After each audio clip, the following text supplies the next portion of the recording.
વિના ભલા કોઈ દી નાગડા નર નો નીપજે મનહર મુખે માનુની અને ગુણિયલ હોય ગંભીર એની કુખે નર નીપજે હો તો વંકડ મૂછા વીર આ આપણું સાહિત્ય છે એટલે સાંભળજો મહારાણા પ્રતાપ મેવાડમાં પથ્થરની માથે બેઠા હતા સવારમાં આખી રાત નીંદર નહીં આવેલી બેઠા હતા ખોળામાં તરવાર છે બેઠા હતા આમ પથ્થરને ટેકે બેઠા બેઠા નીંદર આવી ગઈ આમ નીંદર આવી ગઈ અને નીંદર આંખ બંધ થઈ એક ઝોલું આવી ગયું ઝોલામાં એક સપનું આવી ગયું થોડી વારમાં સપનું આવી ગયું તરત પાછી નીંદર ઉડી ગઈ પણ સપનામાં મહારાણા પ્રતાપ એક હાથ મૂછ ઉપર દીધો એક તરવારની મૂછ ઉપર દીધો અને નીંદર ઉડી ગઈ એટલે તરત આમ કરીને જોયું કે હું તો બેઠો બેઠો હોઈ ગયો તો પછી ઊભા થઈ ગયા રાણા પ્રતાપ હાલતા થઈ ગયા હાલતા થયા ને એટલે એમના પત્ની અજબદે પવાર મહારાણા પ્રતાપના પત્ની અજબદે પવાર મામરક પવારની દીકરીઓ એમણે હવે તમે વિચાર કરો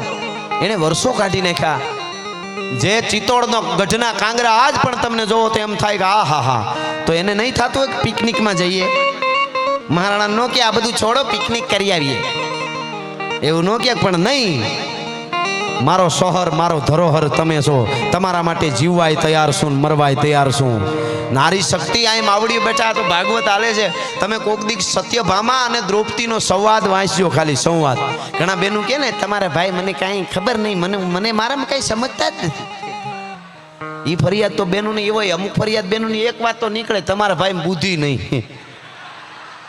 એટલે તો આ ધંધો કર્યો એને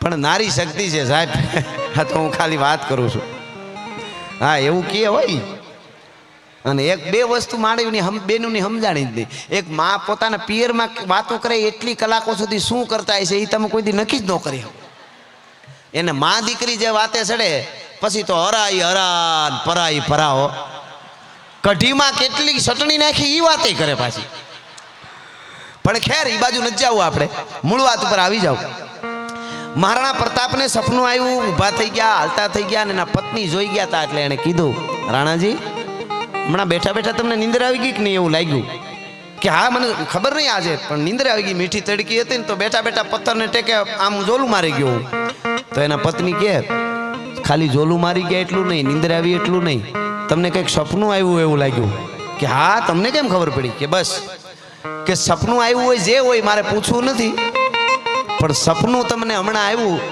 એ ઘટના હાચો હાચ હકીકતમાં બને ને તે દી એને જવા દેજો સાંભળજો સપનું તમને જે આવ્યું એ ઘટના હાસુકલી બને તે દી એને જવા દેજો રાણાજી ઘુમરી ખાઈ ગયા રાજપૂતાણીને ખબર કેમ પડી ગઈ કે મને હું સપનું આવ્યું પણ પૂછ્યું નહીં કે કોક દીક પૂછી લઈશ એ વાત ઉપર 6 મહિના વયા ગયા 6 મહિના પછી જે રાણા પ્રતાપને સપનું આવ્યું હતું એ ઘટના હાચુકલી બની ગઈ ઘણીવાર હિતા નાડીમાં આપણી જીવ ઉયો છે ને નીંદર ત્યારે સપનું આવે એ સાચું બને એટલે એ ઘટના બની ગઈ શું બન્યું અને રાણા પ્રતાપને સપનું શું આવ્યું હતું કે મહારાણા પ્રતાપ ચેતક ઉપર સવાર થઈને નીકળે છે અરાવલીની ગાળીઓમાં પોતે એકલા બાગડતા બાગડતા બાગડતા ઘોડો જાય છે સામે અકબર બાદશાહ શિકાર કરવા નીકળેલો એના સાથીદારો સાથે ભૂલો પડી ગયો અને શિકારી કૂતર્યા હારે અને સાથીદારો બધા બિસરી ગયા નોખા પડી ગયા અને એકલો અકબર બાદશાહ અરબસ્તાની ઘોડા માથે વયો આવે બાગડતા બાગડતા બાગડતા બાગડતા કરતો અને આ બાજુથી મહારાણા પ્રતાપનો ચેતક પાગા નાખતા રકાબ કવિ ધાગા ધાગા ભારી પાગા આગા જાવે નાહી ભાગા ભૃગા નાખી ગાજ ગને તોપરા ગણાગા તારી પાગા હાથ જાય તાતો બીજા રાગા પ્રભે નાજા હારા અબે રાજ રૂમા ધુમા ઠુમા ઠુમા રૂમા ધુમા ઠુમા ઠુમા ધમા ધમા ધમા ધમા આવી રીતે ચેતક જાય છે મહારાણા પ્રતાપનો એમાં બે હામાં મળ્યા જો સપનું પેલા ઈ આવ્યું તો 6 મહિના પેલા અને હકીકત પાછું આ બન્યું એટલે મહારાણા પ્રતાપને યાદ આવ્યું આ હા હા એ એકલો અકબર હું એકલો હિસાબ ચૂકતે કરી દેવો છે આજ આમ તરવારની મૂઠ ઉપર હાથ દેવા જાય ત્યાં યાદ આવ્યું પત્નીએ કીધું તું કે આ ઘટના હકીકતમાં બને તે દી એને જવા દેજો રાણા પ્રતાપે મૂછ ઉપરથી હાથ લઈ લીધો તરવાર ઉપરથી ત્યાં તો હામો ઓલો નજીક આવી ગયો અકબર હવે મહારાણા પ્રતાપ ભીલના પોશાકમાં વધારે રહેતા એટલે રાણા પ્રતાપને ન ઓળખી ગયો અકબરને રાણા પ્રતાપ તો ઓળખી જ ગયા હતા એટલે अकबरे आवाज करो, ऐ जवान इधर आओ, मैं जलाल हूँ, दिल्ली का बादशाह हूँ, रास्ता भटक गया हूँ, मेरे साथियों से बिछड़ गया हूँ, मुझे रास्ता बताओ, फला फला जगह है वहाँ मेरे को जाना है। એટલે એને કીધું કે આ ડુંગર ના ઝાડું ના ફલાણી જગ્યાએ જવું છે, મારા માણસો ત્યાં છે ને હું નોખો પડી ગયો છું, મને રસ્તો બતાવે. અને મહારાણા પ્રતાપે ડગલા દીધા સાહેબ અને કીધું ઓલા ડુંગરની ગાડી ચડી ઓલે ઝાડ રહ્યું ત્યાંથી ઓલી પાલું ઉતરીને પછી આ બાજુ સીધા જાજો એટલે તમે કયો એ સ્થળ આવી જશે. અકબર બાદશાહ વયો ગયો. સાંભળજો, હવે મહારાણા પ્રતાપ પાછા ત્યાં જ્યાં પડાવ પોતાનું ઘર જે કયો તમે પહાડમાં, રાણા પ્રતાપ ત્યાં આવ્યા. ત્યાં આવીને એના પત્નીને કીધું, રાજપૂતાણી 6 મહિના પહેલા મને જે સપનું આવ્યું હતું ને એ ઘટના આજ હકીકતમાં બની ગઈ. એ એકલો ને હું એકલો, અકબરે એકલો હતો, પણ મેં એને જવા દીધું તમે કીધું હતું ને એટલે. તો રાજપૂતાણીએ શું કીધું ખબર? સારું કર્યું, આટલું જ. હટાણે તો ધૂણવા માંડે, હું કહેતી હતી મને બધું હુજી જાય. હા હા હા, એને તો કાંઈ નહીં હો, ખાલી એટલું જ કીધું સારું કર્યું. પછી મહારાણા પ્રતાપે પૂછ્યું, સાંભળજો, પૂછ્યું આ સાહિત્ય થોડું મારું વજનદાર હશે, થોડું ખાવ ઓલું ફરસાણ જેવું ન હોય પણ થોડુંક તમને આવશે કામ એટલા માટે. તો રાણા પ્રતાપે પૂછ્યું કે રાજપૂતાણી તમને કેમ ખબર પડી ગઈ? મને આવું સપનું આવ્યું કે અકબર બાદશાહ પોતે હામો મળ્યો એવું તે દી તમને ખબર કેમ પડી ગઈ? હવે રાજપૂતાણી બોલ્યા, અર્ધાંગના કોને કહેવાય? સાંભળજો, અડધો અડધ ખાઈને અર્ધાંગના ન કહેવાય. તમે જલ્દી આવી જાઓ, મને ભૂખ બહુ લાગી, હું તમારા વગર જમું નહીં. પણ આ પાણીપુરી તો કોણે ખાધી? આ રગડો કોણીએ પીગો તો ઈ ખાવ એનો કાંઈ વાંધો નથી, તમે તમારે હદે તો ખાઓ. આંતરડાને બિચારાને થોડુંક દયા કરજો બધાય. પણ ખેર અર્ધાંગના કોને કહેવાય એમ, અડધો અડધ ખાય એને નહીં. મહારાણા પ્રતાપે કીધું તમને કેમ ખબર પડી ગઈ કે મને સપનામાં અકબર બાદશાહ સામો આવ્યો છે?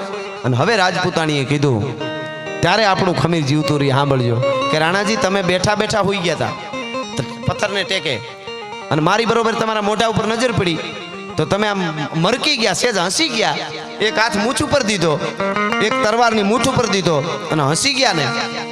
તો રાજપૂતાણી કે રાણાજી મને ખબર પડી ગઈ કે દિલ્હીનો બાદશાહ અકબર પોતે હામો આવે તો જ મારો રાણો મૂછ મરડે, બાકી માઈ કાંગલાની સામે કોઈ દી રાણો મૂછ નો મરડે. ભલા દિલ્હીનો બાદશાહ અકબર હામો હોય તો જ સપનામાં મારો રાણો મૂછ ઉપર હાથ નાખે, બાકી રાંજી પાંજીની હામો કોઈ દી રાણો મૂછ નો મરડે. એટલે મને ખબર પડી ગઈ કે સપનામાં ઈ જ આવ્યો હોય અને રાણાને સપનું આવે તો એ સાચું પડે ને પડે.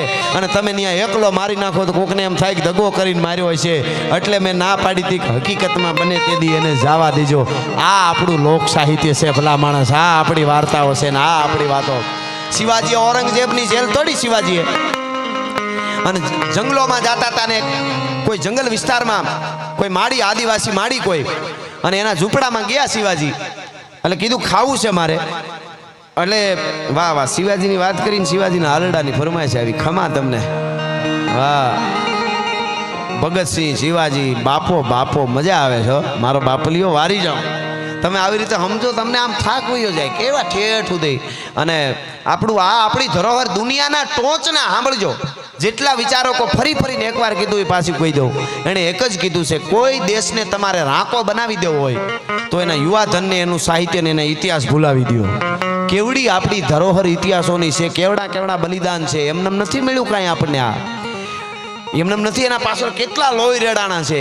એટલે આ વાત કરું, શિવાજી ટૂંકમાં વાત કરું, એ કોઈ આદિવાસી માડી અને પોતે ખીચડી બનાવે હાંડલામાં, બાળકોને ખાવા દેવાની તૈયારી કરતા હતા. શિવાજી ત્યાં જઈને ઉભા રહ્યા એટલે કે મારે ખાવું છે. હવે એ માડી ઓળખા નહોતા કે શિવાજી છે કોક છે.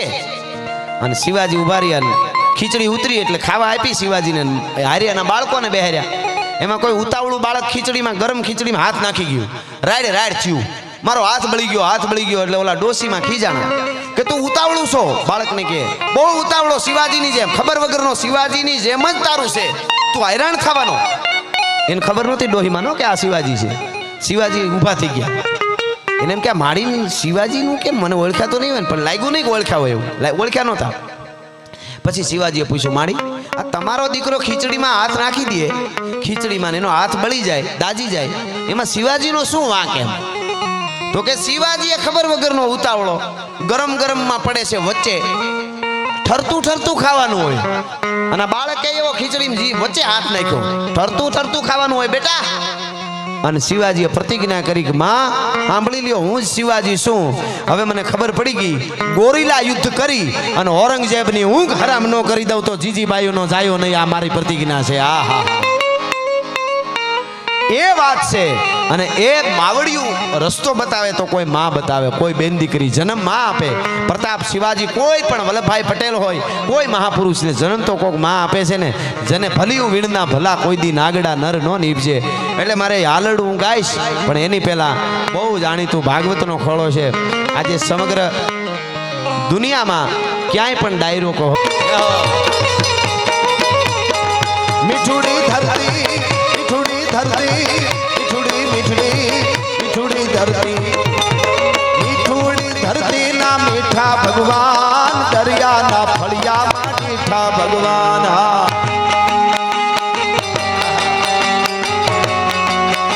દ્વારકાધીશ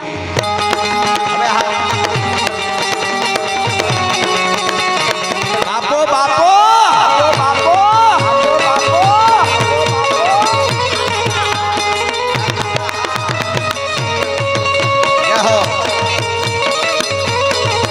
મૂળું નાથ બરાતે જો વાઘેરના ફલાએ તોયો તો જો અલવેલો મરતા ને ઓખો રંડાય મારા દ્વારિકાના દેવની તો વાત જ નો થાય.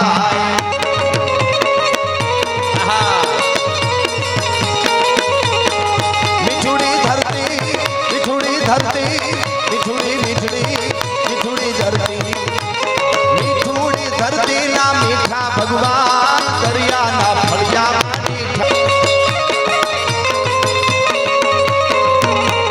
લીલી ના ઘેરમાં, લીલી વનરાજમાં, ઝીણા ઝીણા છનગનાર ગ્રુપમાં.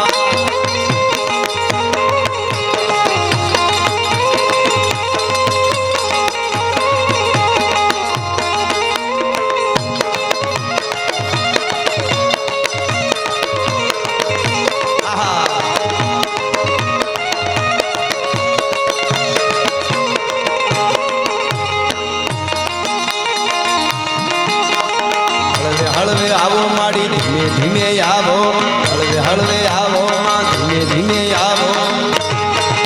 એવી ચોકડાની તમાચું ઉતરી રે, અલખ નિરંજન અલખ નિરંજન અલખ.